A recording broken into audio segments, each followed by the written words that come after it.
1 second. We don't need to do clap, huh? Viva la Mexico! Viva la Mexico. Let's go, guys. We're gonna cut that. Why? Because it's so you don't know what you're saying. disrespectful as fuck. Viva la Mexico? Viva la Mexico. That's the start. Let's go, yeah. Chris guessed at it. Viva la I'm not gonna. Yeah.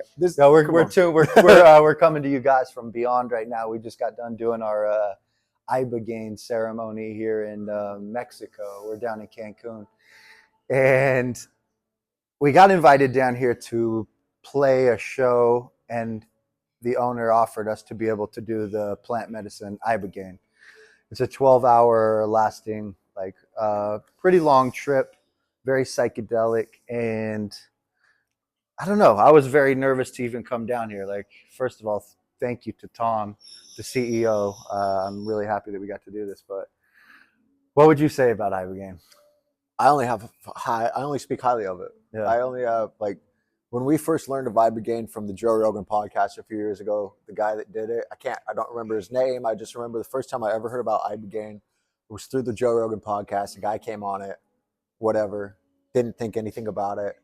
After I got out of prison, we played in Hash Bash. That guy that we talked to, he had done Ibogaine. So a gentleman that we met at the Hash Bash festival in Michigan sat down with us, said he went back to, he got hooked on heroin. He said he went back to the hotel room that he got hooked on heroin at. The first time he ever did heroin, went back to the hotel room with his Ibogaine as a ceremony, did the Ibogaine in the hotel room for he did one set, and he felt like the Ibogaine or the heroin was still in his receptors because Ibogaine will wash your fucking receptors out to make It'll clean your opiates. It literally will make it so you're no longer chemically dependent on the drug that you're on for the most part. Benzos, Ibogaine doesn't really work for. It's the only thing it doesn't really work for. And I want to make sure I'm really clear on that and do the best I can to be accurate about those things. Yeah. But for this gentleman, he did it. He said he could still feel the heroin in his receptors after he came down from his Ibogaine. So he took some more. What did he say? He tripped for 20 more hours or something? Yeah, he said his chest opened up. He tripped his ass off. That's the one thing I remember him saying. His chest opened up and fucking souls were popping. I know you were out of it, but it's funny because when we met him, I actually was like, he's like, "Oh, have you heard of Ibogaine?" And I'm like, "Oh yeah, actually, yeah, I have. That's crazy. I don't know very many people that know about it." And we had a whole conversation. You were like, I was fucking high. Yeah. I was smoking weed for the first time in a year. So I was so high. When he was telling me the story, I was just like, it's insane. Yeah, I was like, oh shit, you actually did it, dude. But yeah, I mean, it got him 100% clean off it. He never touched it again. And that was 15 years ago. Yep. And so that's my first. It's got a 90% effective rate to get people off heroin. That shit happened. And then we got hit up for this show. We come to do the show, obviously. And then with that offer on top of it, I took it as a calling. So I followed it. We came down here, went through the entire process, ended up before you do the Ibogaine down here, okay, well, let me back up. I only speak highly of it because of what it can do for people and what I know it can do for people. And then on top of that, a facility like Beyond is just taking it to the highest fucking echelon you could take it to. This place is amazing, dude. The staff, starting alone with just the staff. That's where the most important element it really is. What would you call it? I don't even know what words to use for it. But they just facilitators. Yeah, dude. I don't know. They just, hospitality or something. I don't know. I don't even have a good word for it. But these guys, the staff here is the best staff that you could ever even imagine. Every single person, including the doctors, the nurses, the owners, every experience you have here is bright, and not in a way that feels fake and fake spiritual. These people are sincerely beautiful human beings, and they genuinely care about your health. And there's something about when you're fucking higher than you've ever fucking been, and sitting in a hospital, you're sitting in a nice bed because they make you very comfy, and you have a very safe surrounding with EKGs, and they're monitoring you, giving you IVs, making sure you're safe. There's something about being very vulnerable when you're that high and taking away the element of the fear of what can happen on the outside world.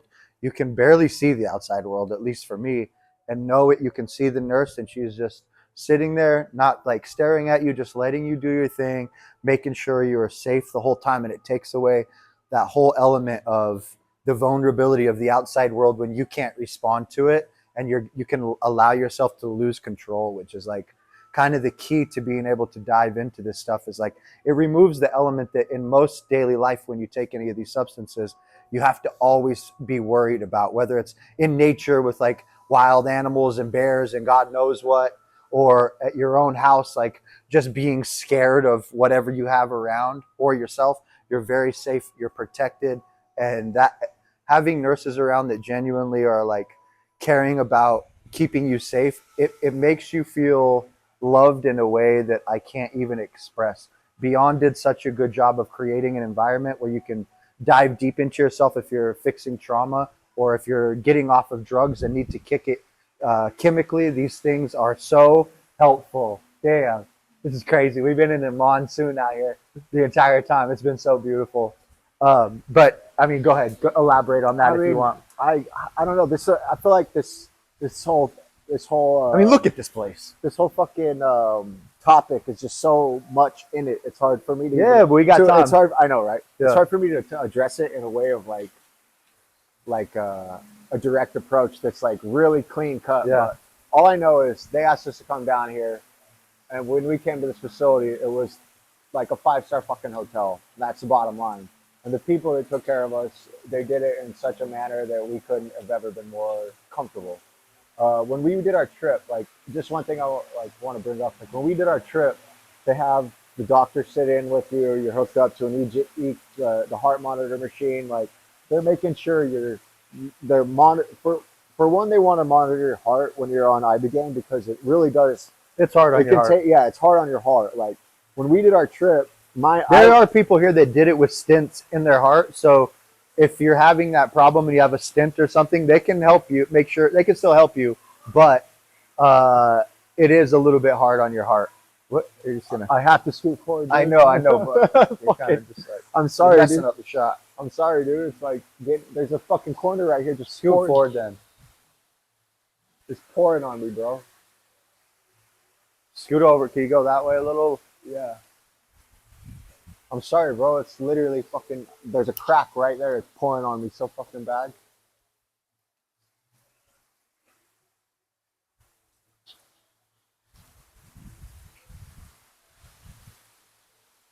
Sorry, dude. It's all good. It's just a big break that we're not going to be able to cut out. Go ahead. All right. Sorry, guys. But yeah, when we were doing it, Nate's heart was a little high, and they came in, and when he was in his trip, a bunch of doctors were like looking at him like, "Oh fuck, dude, what's going on?" And me and him, when we did it, we're literally like 6 feet from each other.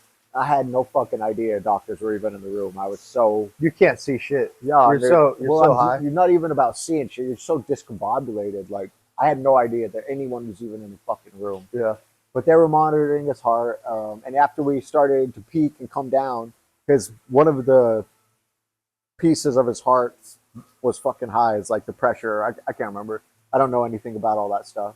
But one of them was really high, and they just monitored it, make sure that it went down. We actually had to stay in the room for like 12 hours because they monitor you to make sure after you are done with the trip, they want to make sure your vitals are safe before they let you out of that room. So we actually topped out our time there. We had to sit there for 12 hours, and then after that, we got moved to a separate room where we stayed the night, and they continue to monitor you.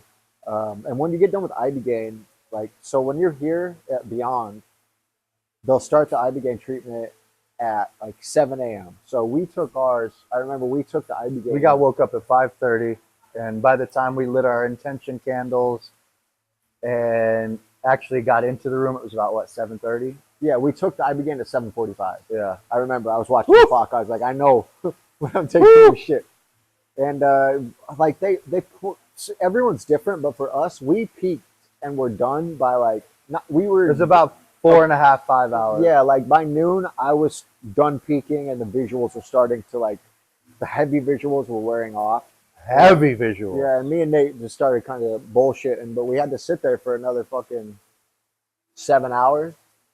or something. We were there for 12 hours Yeah. total. But then when you get done, they moved us to this other room, and we got over there like 6:45 or so, and you can't sleep on this shit. Like, and usually people are coming off drugs, so you don't necessarily want to do anything to try to sleep necessarily. Like, this place will facilitate you to make sure you have what you need in those moments.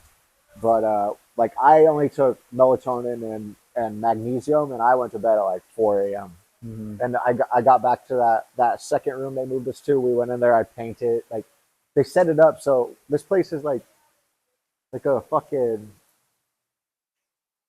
I don't know, like, it's not a rehab, but it's like a, It is though. it's like a monk temple. Like, No, it's like it's a really nice hotel. It's a really nice place where you can come heal, do plant medicine, and it's also a rehab facility. It really is. Like the people here are being, in the truest sense of the word, rehabilitated. You're doing plant medicine to help you get off drugs, to help you go through and dig up trauma and process it, find out why you do the things that you do. It's a really nice rehab facility. When you get here, they're gonna go through your stuff. They're gonna make sure you have no drugs. They're gonna fucking put you in a very nice room. You're gonna have hot tubs, jacuzzis, massages, or I mean hot tubs, pools, massages, water massages, gratitude circles, all the food you can eat 3 times a day, therapies, meditations. like, Yes. sound meditation. So it's like it's a mix between like rehab and a resort, and it's for its purpose. It serves exactly what when you come down here, you're gonna do a 3-day phone detox. There's things that you're gonna do that you may not like, but they're good for you when you get here and you go through them. You'll be happy you did it. There's really good things about that stuff. As much as it pissed me off when I got here, and that was the thing. Like, we came down here to perform. We're not necessarily like here for any of the other reasons. So for us, it kind of threw us off a little bit. Yeah. And it's like, we're like, we want to go play, but at the same time, like, man, it's still okay to come down here and go through the regimen, especially if we're participating in the medicine. Yeah. Man, we've met some characters being down here. But we've also met some of the most amazing fucking people we've ever met. Well, that's what I was trying to get at. Okay, go on. I'm sorry. Oh, yeah, that's okay. Well, you just... Yeah. Oops!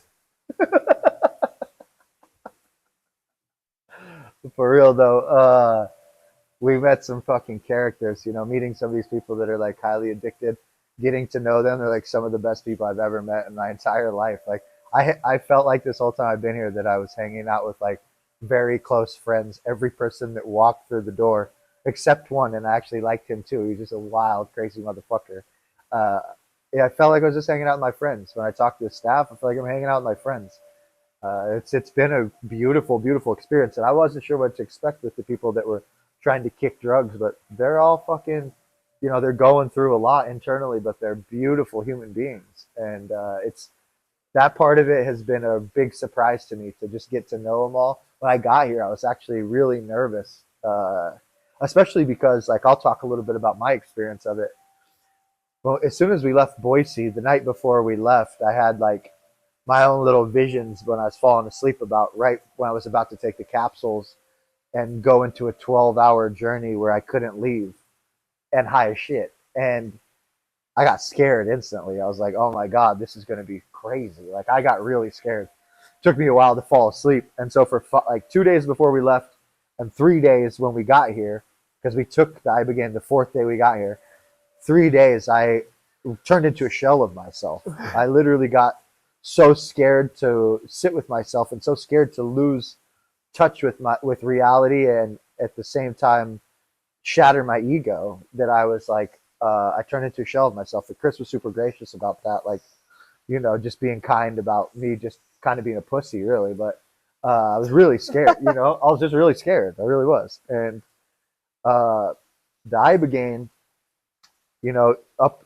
as we're like, we painted these candles that you're supposed to imprint your intentions on, and everything we were doing up to that point, it was just like I was shaky inside, just like, oh my God, I'm not ready to sit with myself for 12 hours. And even up until we took it, I got the cup in my hand.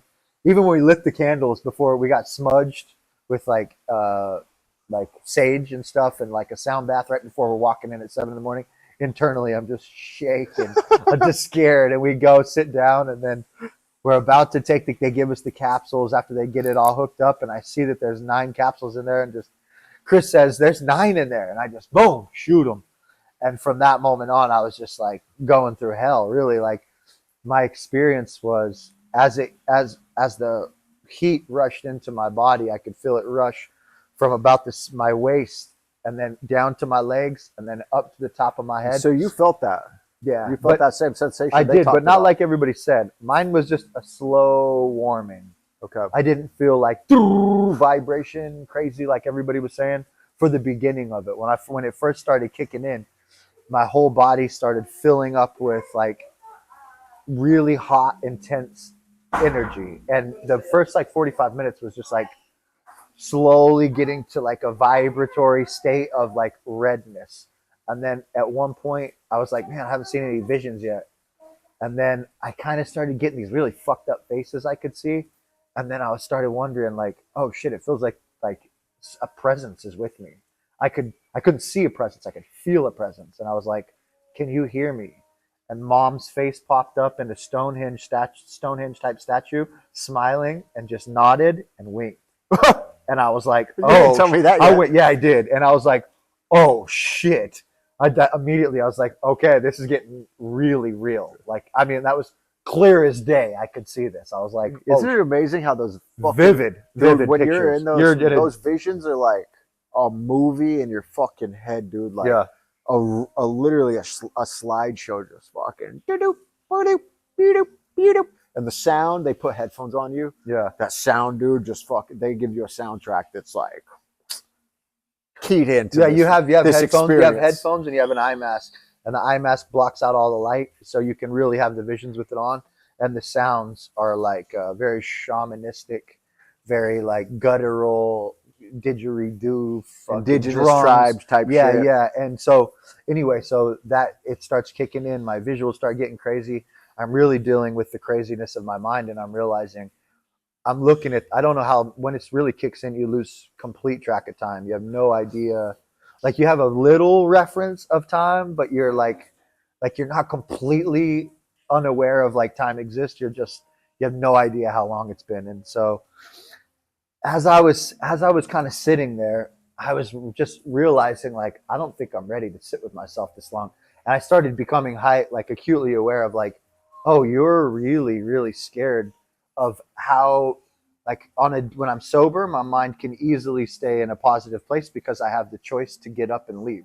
When I didn't have the choice to get up and leave, realizing the depths of how deep I actually go in my sober life, it's amplified, and I get scared that I might get into a place that I'm so afraid of and have to deal with it, that it's my mind realizing like I'm scared of how far deep my mind can go and me not be able to bring myself out of it. And so there's literally no escape in that sense. So I'm looking at the ceiling just thinking for a solid 2 hours actually, like, oh my God, I can't take 12 hours of this. Scared, out of my mind, scared, like heart just fucking beating, fear in my whole body, realizing I don't understand my mind at all. Like I don't know how to, I would get these glimpses of peace. These things would happen when I'd be terrified for like 10 minutes straight.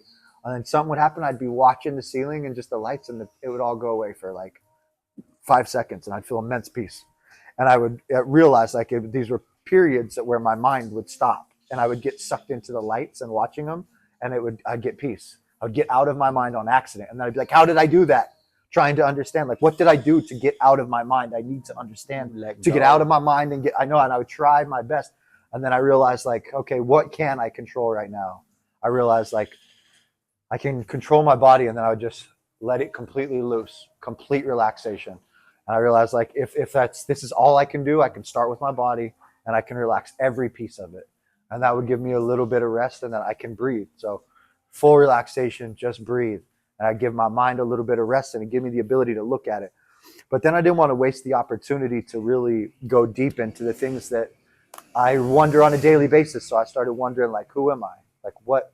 Right? Like, I see all these things, but who's the person that's seeing it? What is the witness? What's the experience of the witness even like? And so I started diving deep. Like, I just started looking inside of myself, and I was really scared at this point, but I wasn't as scared as I got when I dove into myself. I kept having this weird thing happen where I'd like close my eyes and I would purposely go down like towards my heart, and I would see the same. It was like this blue and like I can't remember the other colors, like blue and black heart with a lock that was hanging on the side. And I would every time I kept and I didn't think shit about it. And every time I would go down into my heart, I would see this and just pass right by it and be like, "What the fuck was that?" Every time I go by to like that is a random thing to see. And now I look back, I'm like, it's almost like the key to your heart.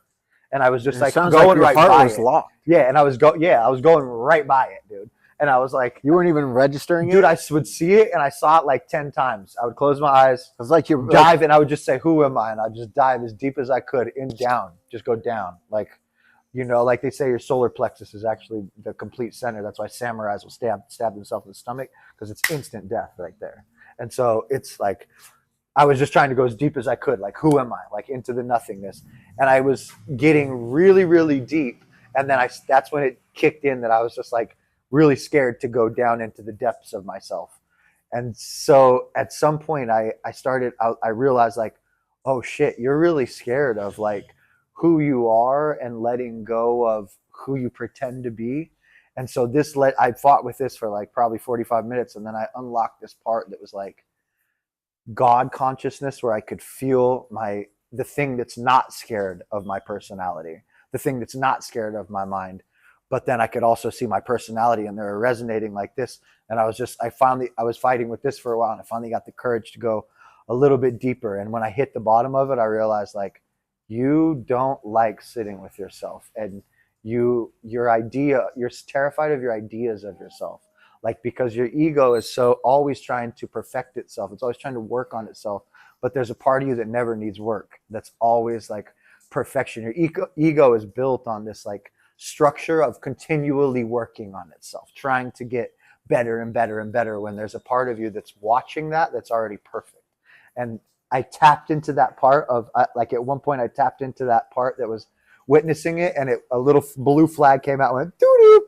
And that was the beginning of everything starting to erase. Like it was like, you got it, boom. Like while you're tripping on this stuff, not everybody has this experience, but every about 15 seconds, I would have these deep realizations and I would completely forget them. They would be wiped out of my mind, literally like they never existed.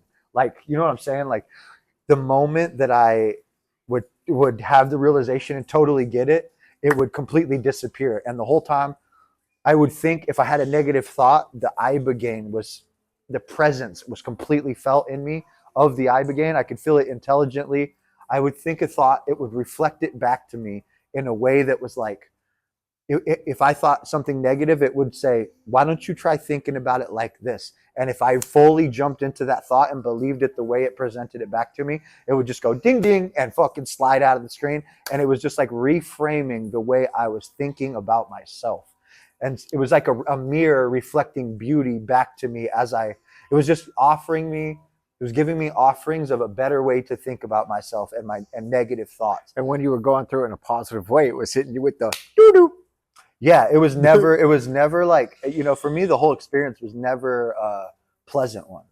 The only pleasant thing that I realized in there was like, it was the best opportunity I've ever had, and maybe the most meaningful trip I'll probably ever have. I don't even know at this moment that's what it is, but what did you just say? The doo-doo. Yeah. Okay. When you get to the bottom, it gives you the doo-doo. Yeah. But there was something I was going to say about that. I completely lost my train of thought right there. Damn, I can't remember what I was going to say. I'm not sure where you're going with it, but I know where you were at. Damn it. Where was I? You were saying not the doo-doo after that. Well, when you get down to that place, it awards you. Yeah, I started thinking about... I'm not sure where you were going after that, though. Yeah, I started thinking about, like, it might have been the most meaningful experience I've had. Oh, that's what I was going to say. Thank God. I realized at one point the body high that was, like, so intense, I realized it felt good. And then I realized, like, this substance is very loving. It wasn't like, even though my problem with it was my mind was so hard to deal with. We weren't letting go and accepting. No, I was having a really hard time even getting out of my mind. Yeah, you weren't being present. It was a very mental experience for me and showed me so much about myself. But the one thing that I realized was like my whole body was filled with love. I threw up 4 times, and the second time that I threw up, I went into the bathroom, and you literally cannot walk. You can barely see. When you stand up, your legs you're like, you can't, it's unbelievable. The nurses help you to the bathroom. And as I'm taking a piss, I got to throw up. So I jump off the toilet and turn around to throw up, and I puke up everything I got. And then this feeling of this bubble inside of me just rises from my belly, and I go, and I let this giant air bubble out that when it left my body, I could tell was the like negative dark energy that I have had trapped in me and didn't even know. And it just went, and I seriously was like amazed. I was like, holy shit, that just fucking happened. Like in my mind, I was like, I hear about that shit and I've never actually, like, I almost thought it was bullshit. And when it happened to me, I was like, holy fuck, that just happened. Like, and I did a few more throw ups a little bit later, and similar stuff was happening, but that one was like this bubble of like, get the fuck out of me. And it was like the Ibogaine had like targeted it and used me purging in a way that was like energetic. It wasn't just purging like shit out of my body, you know? Not physical. No, it wasn't physical. It was very spiritual. And that's one thing I thought was very interesting and very, I'm not even sure what the word is, but it was very interesting to me because I heard going into this that people would have that happen. Yeah. Like there was three things that I heard a lot, and I mentioned this on previous podcasts. One of them was that they talk that people see stars and can select memories from stars, basically. A second one was that people see a lot. They can Dead relatives. You can see dead relatives, basically talk to fucking people that are passed. And then that was the third one. And then the fact that you experienced it firsthand and it's just like it blew it's my like, when whoa, it happened. It dude, blew, like, when it that's happened, real. it blew my mind. But also too, I won't say her name, but there was a young lady from Australia that was here, and she's an awesome person, amazing lady, and she said the same thing. She's like, I could feel it underneath my left rib, and like she threw up a whole bunch, and then the last time she threw up, she said the exact same shit, that she just purged this fucking negative energy that was in her. She didn't even know. She's like, I didn't even know that was in there. Yeah. Like, and to me, that's just like profound, dude. Like, it's like, what is that? Yeah. I don't know. There was one thing about this shit. It's what that is this plant medicine, the intelligence of this plant medicine, and the healing that it actually can bring to human beings. And that's part of it. That's why we're talking about this on this podcast. Like, bro, when I was peaking, I literally was fighting with myself so much, but underneath my intuition was so clear on like, this is so much what you need right now, that I literally, like, the phrase plant medicine went through my intuition, and it was like the clearest thing I've ever felt. Like, this is true medicine, it's not blocking symptoms. It's literally taking you and letting you face yourself and helping you work through all the shit that is like in the way. Yeah. It was literal healing, like it to my core. And with that being said, like, it makes me want to touch on this, like the topic of like American pharmaceuticals, like the way that we deal and think about medicine as Americans is sick. We're far removed from what actual medicine is, and it's only continuing to make you sicker. You know, like we had another lady from Australia down here for, what was she on? She was on pills. Yeah, she was opiates. She was on opiate pills and shit, and she was on them for years and years and years, and she comes down here and gets off of them. You know, like I really think people that are struggling have been struggling for a long time, whether it's with chemical dependency, whether it's with depression or PTSD. If you've gone through a lot of trauma and you can't heal it, and you've been having struggles to heal it, whether you're doing years and years and years of therapy or whatever, and if it's pushing you to be on chemical dependencies, this place Beyond, man, is somewhere it can fix you. that will fucking change. It will turn your entire life around in a few days. Literally, like, you could come here and get clean in just a few days, and you can do a ton of work in the trip as well as leading up to it while you're here. Like, while we've been here, there was a lady that we did. She does therapy sessions and shit, and she had mentioned she had done iboga like more times than she could count. She said, and when you eat iboga, you literally get like a fucking tray of like bark, dude, because that's what iboga is. It's like and you just eat it. Ibogaine's the extract of iboga. Yeah, iboga is the natural version, and then they extract it, turn it into ibogaine. It's like an alkaloid of it. But this lady had done it like 30 times, and fucking, I can't remember what I was going with that. I was wondering what you were going to say about I can't her. remember what I was going to say about Yeah, it. I was really curious. That's what it was. She says that she had said that doing iboga or ibogaine is like doing like 30 years of therapy in one night. Yeah, you know, and it feels like that. It felt like that for me. And I really think that a lot of, and there's people here right now for that. Like they're not just here for chemical dependency. They're like here to face themselves. There are also people here just to have fun and try it. Yes, there actually is one guy here. Yeah. But and that's the thing with this stuff. I think if you're in a place where this seems like enticing to you, or you're like, man, you're curious about this because of whatever shit you might have going on in your life. If you come to a place like this, or you end up at Beyond, come with courage and come prepared to face yourself, because that's what the work is. You need to be able to move out of your own way and dive into self with courage and actually reflect on what has happened in your life, what you do, what has happened to you, like go through the healing that you need to and do it with courage. It will aid you. It'll aid you too. Like Ibogaine will aid you in the process of doing it. You don't have to be afraid of it. It will guide you the way you need to go. Sorry, go ahead. Oh, you're okay. Did I take your train of thought? Yeah, sorry, it's okay, dude. Sorry. Have the courage to dive deep into yourself. Yeah, you have to go through it, and you have to face yourself no matter where you're at, and that's the first step of coming here. When we came, I was in that place. Regardless of just getting out of prison and going through a lot of stuff that you guys don't know on the podcast that's happened in my personal life, not preceding prison, but leading up to it. I had a rough time there for a couple of years of like, I didn't have a rough time, but life was patchy. It was bumpy. And I was strong times don't last, but strong people do. So that's kind of my mind state going through it. So I was strong, but leading up to it, I was prepared for it, and I was confident in my experience, regardless of what I had gone through here in these last few years with prison and all the other shit that I've been going through. But when we got here, I was very, very confident, and I just told myself, I was like, just go into this with an open heart and let it show you what it needs to. And when you get there, open it up like a flower, like dive into it and see what it is. And my trip was a lot of, I think going into it, my attitude really played a part into it, because I wasn't nearly as nervous as Nate. You're also not a mental person. No, I'm not. And I'm heartfelt, but I also think that this medicine speaks to you, and it shows you what you need to see. So for me, when I got there, it was like, I was all playful, not all playful, but a lot of playfulness happening within my mind's eye and in my heart. And then other than the playfulness, it was just like a bunch of revelations in my mind, but also things that were very deeply connected to my heart with people I love. I saw friends, family, just a lot of people I cared about.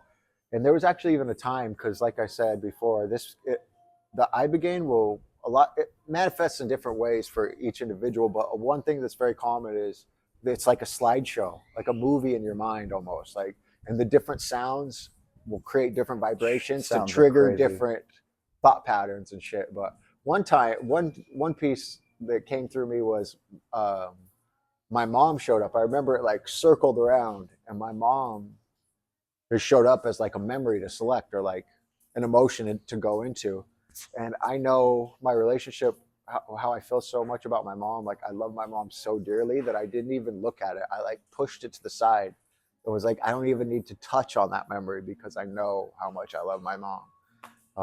But yeah, mine was just very, very smooth, and I was happy with the whole thing. I think a lot of people will get a lot more than I got out of it, but I also have an understanding of myself, and I'm aware of where my life's at. And it showed me like, hey dude, you're good.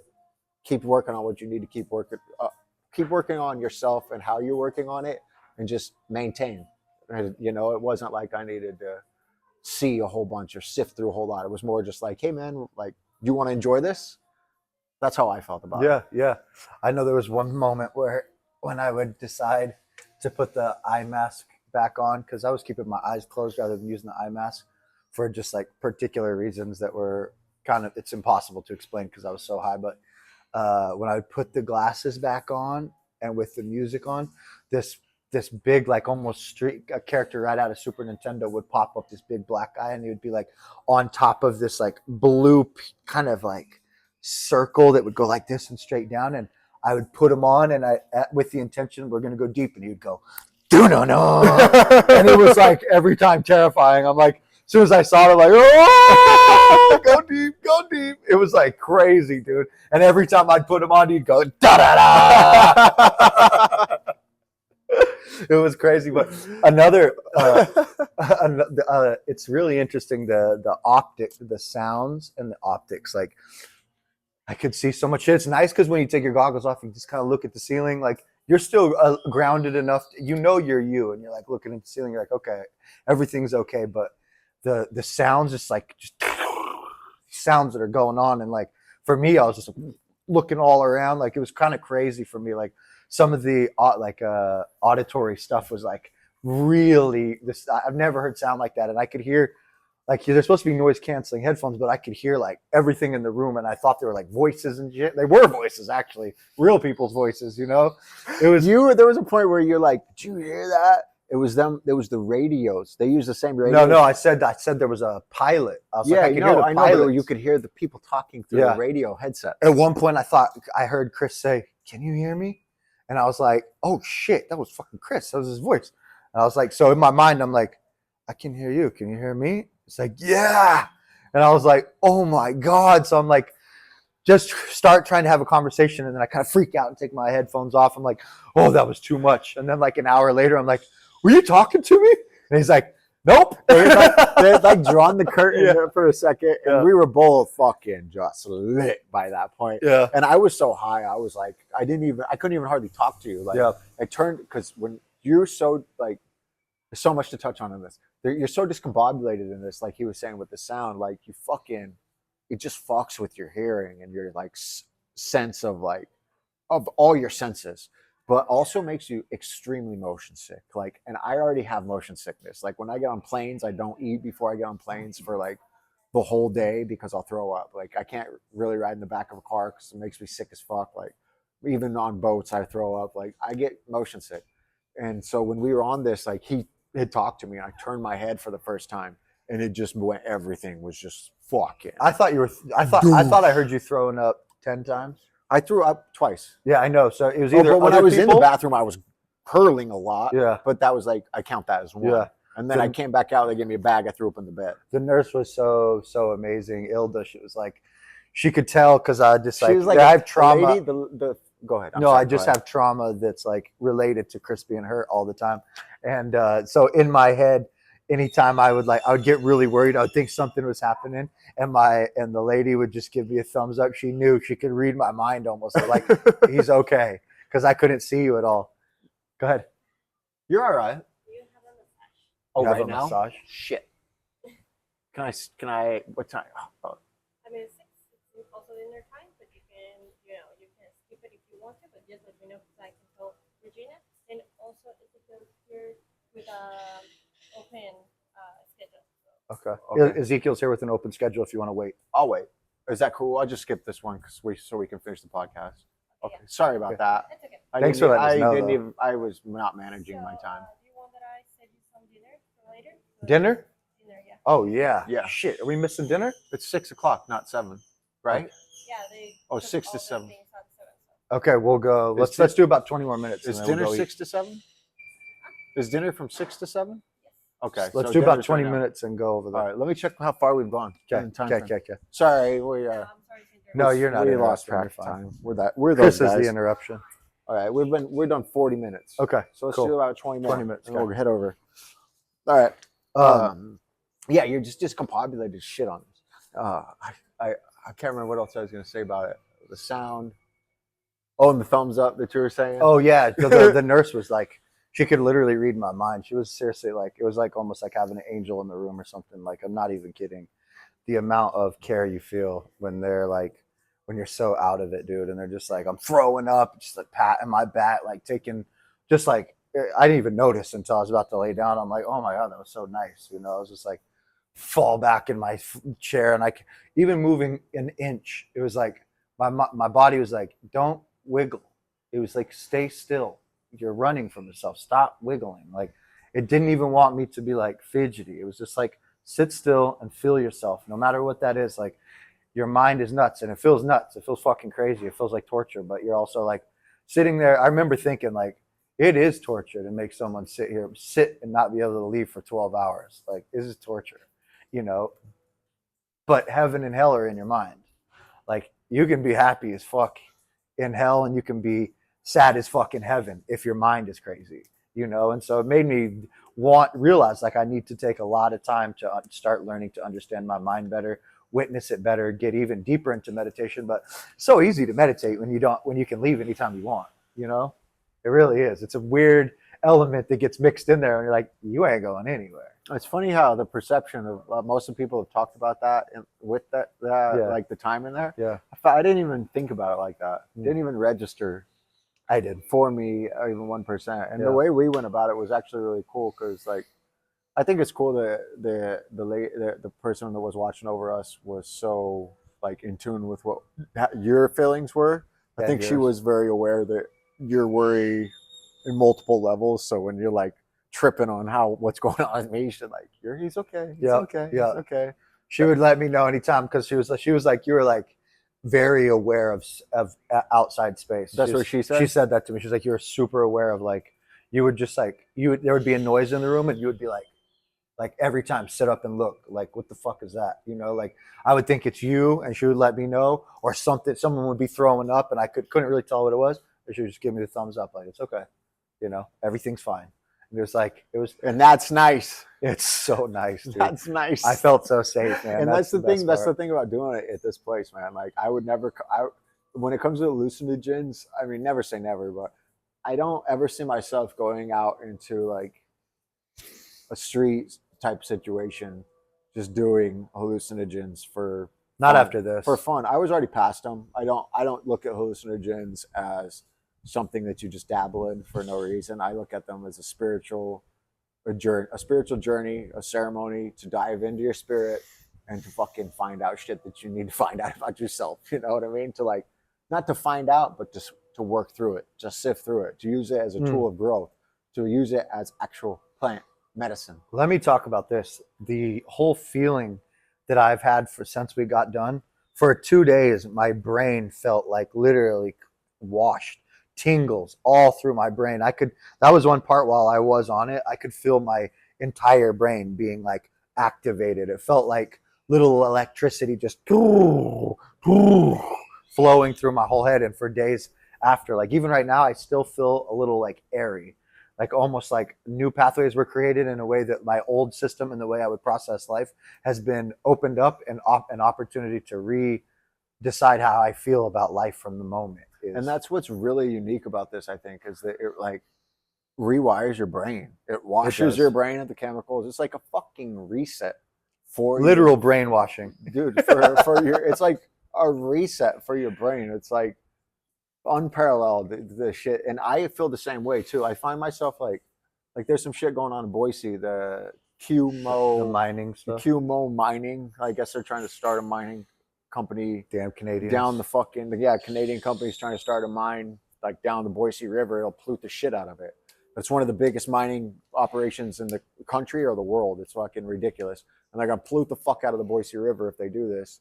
But usually I'll hear stuff about this. I'm like, like fuck that. But like here in the last like 2 days, I heard about it yesterday and I'm like so motivated to do something about it, more so than I normally would have been. Like, not like I wouldn't have been motivated, or like there's always care there, but now I can feel a difference in like what's happening in my perception and my viewpoint of these things and my feel towards them too. Like I'm noticing things like we were walking up stairs over here and it's just been raining constantly. There was rain dripping down a palm tree, just so smooth. It was like I noticed it in a way that I normally wouldn't, in a beautiful way. And I see things like that already.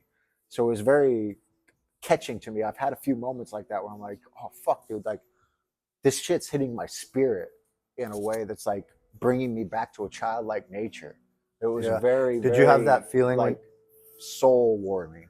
Did you have that feeling while you were high that the pharmaceutical industry is like the most corrupt shit? When I thought about people being as addicted as I've seen the people here and people knowingly doing it, I remember just going deep into like, I can't believe someone would do that. Gives me soul was so goosebumps open. hearing it right now. My soul was so open and just like compassionate for the world, and to think that people would knowingly poison one individual at all, it was like, oh my God, how could somebody do this? You know, It is. It's like because it's like an atrocity of the world. It is, and a it's giant it's atrocity. crazy to me. But also too, this is like awareness. We know the world we live in. Yeah, we know that what this world consists of. Mhm. You know, and it's a mix of everything: good, bad, evil. Which is the reason to love, heaven, though. hell, and that's the thing. You choose what you want, and I think that on a divine level, that's partly why we ended up in a place like this. Like Yeah. we were brought here from a magnetically, like energetically, we resided with this place, and we were brought here and offered this blessing. And now it's important to me to share it with the fucking world. I really don't care. Like, I think that stem cells, if you get hurt, go get a goddamn stem cell shot and go get it out of the country of America. And also, if you fucking need to go through something that applies to Ibogaine, Everybody could use this. you really, Everybody, no matter how good you think really you are. could, dude. And that's what I felt like coming into it. I'm like maybe I'll run into something during the trip that I need to face. And it wasn't that way, but I still got optimized out of it. It's like, and to me, it gave me kind of what I wanted in that optimization to say, I don't need to fix anything because I work on myself. But at the same time, I can go farther and feel deeper and love harder. I came out of it with a real sense of stillness. Like, once I saw that I was running from my mind in that situation, it made me realize like how to sit with myself in a way that I didn't even realize. Like, my busy life and always going and trying to achieve my goals has caused me to like forget how to sit with myself. And I walked out of there, even just like the next day, spent so much time just sitting still, just doing nothing. I came out here, sipped a cup of coffee, and just sat in stillness in a way I've never sat with myself in a long time.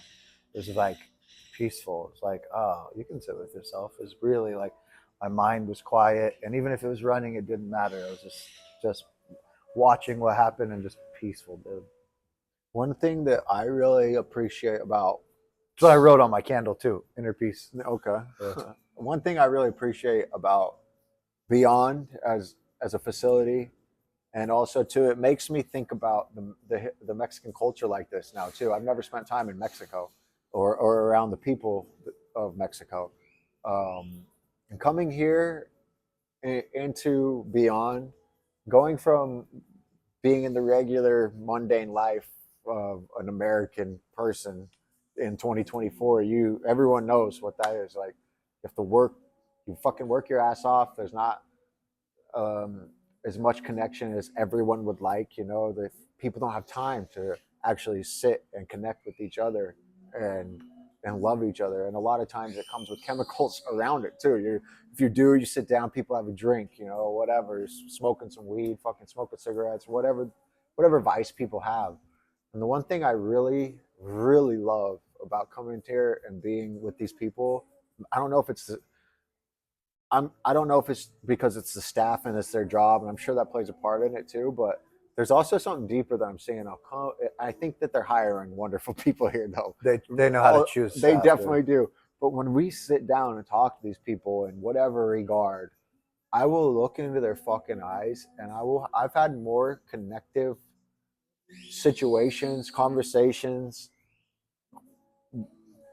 whatever you want to call it. I've had more of those connections here in the last like few days that we've been here than I've had for a while, just because I've had the time to sit and to have those conversations, but also too because I feel like this lifestyle down here like lets that breathe, like lets that have breath. They'll sit and talk to you, look into your eyes, and I will see like the kindest fucking people, the most wonderful people. I'll look into their souls. I'm just like, dude, I want to fucking move to Mexico. Like it really makes me want to get out of the country more, see more of the world. Like there's so much more out there, and the way that other people and countries and cultures live is like so interesting to me now. I really want to dive into it. I've never felt this way, and I think it's a little bit of Ibogaine on top of it too. Like it really propels that emotion within me, but also too just like the drive of being around these people, these beautiful, beautiful people. When I talk to them, I will just look into their eyes seriously and see a fucking bright shine. And I don't know. I almost can't. I don't I think know. you I did a could good go job on. of I could go explaining it. on about it forever. Like I've really fell in love with these people. Like in this culture, like they are seriously like angels. I love Beyond, and I love the Hispanic culture right now. Like you can't. I don't know. I don't Yeah, know. if you guys are interested in coming down here, it's Beyond BEOND us on Instagram.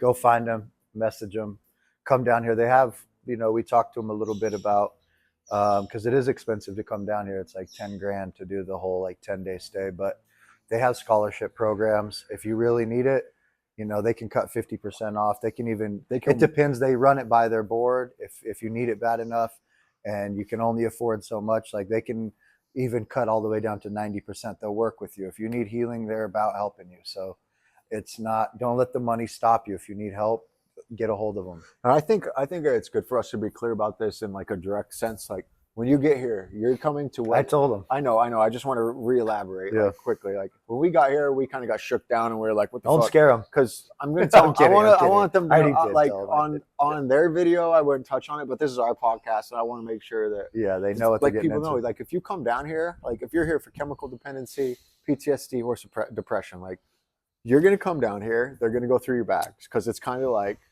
a rehab. It's rehab. Like it feels rehab like it is. It is. You don't rehab. get to be on drugs in the street and then come here to get clean and bring your fucking street drugs with you. Okay, you're gonna fucking come here. They're gonna check your shit, make sure you didn't bring anything with you, and they're gonna want to take probably your passport and your wallet to put in a safe. Let me mention They're this not real trying fast. to fucking hold you hostage. It might shake you up a little bit. Go ahead. Let me mention this though. They do have a pharmacy here to take care of you. So if you're weaning yourself off of substances, whatever it is, they can help taper you with actually prescribed drugs until you get to the point where you can do the Ibogaine. So if you're chemically dependent and worried that you can't make it through it, they actually can help you get to the experience with the proper amount in your body and very safely. And they're doctors. They're going to make sure that their doctors you're are fucking amazing. handled, dude. What in those regards.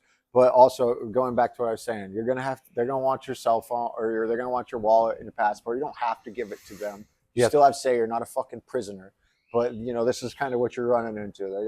You're gonna come here. They're gonna want to take your stuff at the get go. They'll put you up, but you're not hostage, and it might shake you up a little bit. But then shook me up. It shook me up too. Right pissed off. But you get into it, you settle down, you start doing the daily routine as far as all the classes and stuff you can participate in, and that's all on you. You don't have to do any of them, but if you come to this place, I highly suggest that you do all of them. Prepare your mind, body, and soul for this journey that you're about to go through, so you can take it on courageously and be sound going into it in the best way possible. When they take your phone for 3 days. Well, and that's what I was moving to too. Those things will happen initially, but then you can go get into the swing of things. But when you're leading up to the trip, the day before they call it a flood dose, I call it a ceremony. The day before it, they're going to want your cell phone. So they want to just, detox you off your cell phone a little bit. So they don't want you on that shit. They're going to take it the day before. And on the day of your trip, obviously you're going to be fucking high, so you don't need a cell phone. And then the day after, they call it gray day. It can be a term. To me, it just is like, if you go do hallucinogens or you go fucking do drugs, the next day you're going to be hungover. So depending on how you deal with that, you might be a little down the next day. You won't have your cell phone. If you want to, you can ask for it back and they'll give it to you. You're not a fucking prisoner, like I said. But at the same time, I think that you should go through this with an open heart and go through it the proper way that they're asking you to. You can detox off your phone. If you need to make a phone call, you can. Even after you get right off the trip, like they'll get you your shit back, but be strong. But yeah, you're gonna get your stuff taken in that regard. But they are gonna take good care of you. They're gonna take wonderful care of you. 3 great meals a day, absolutely phenomenal staff and stuff to do. Like, you'll feel more love here than you probably do it in your fucking life. For sure you will. For sure you will. Go ahead. No, I'm done with that Talked comment out. from that comment. Well, if it didn't scare you, get a hold of them. Come on down here. Beond is You a can very. also, I'm sorry. No, go ahead. You can also find it. He said the Instagram, but you can just look up Beyond Ibogaine, and the website will pop up too. Yeah, after you get past the crisis hotline. I've ran into that a bunch of times, but yeah, man, this place is beautiful. You're literally staying in like a 5-star resort. Like, it's nice. You're taken care of the whole time. I can't recommend it enough. And the activities are all really fun. They really are. Like, it's pretty badass. The water The one. I don't it's know like, if they can see the hot tub back here. yeah, they can, I think. But there's It's one like a massage and like water. They float you on the water. You're like got a neck thing on that keeps you afloat, and your legs have floaties on them. And this lady just moves you around like a baby in the womb. It's like, it's beautiful. We do ice baths and shit, dude. Like, Yep. But they're sweethearts. We're doing a show tomorrow here, Saturday. Or wait, don't forget about my album release July 27th in Boise. If you guys are listening, come check out the album release at the Reef. It's gonna be a badass show. We're gonna play Connection Music Festival as soon as we get home. That's the 28th through the June 28th through the 30th, but we're playing, I think, the 28th. Thank you guys for listening to the podcast. We really appreciate you guys, and I hope you guys are having the best day of your life. And if you're not, come do Ibogaine. Yeah, we got the show tomorrow here, and then we're also going to do the 5-MeO DMT while we're down here. Yep, Sunday. So we'll have stuff to talk about when it comes to that, and we'll probably do another podcast. So on the next one, we might have a sit down with one of the nurses, or maybe the gentleman that runs the place named Tom. We're going to try to sit down with somebody and get them interviewed too. So stay tuned for that. But I hope you guys are having a great day, and thank you for listening to us. Peace.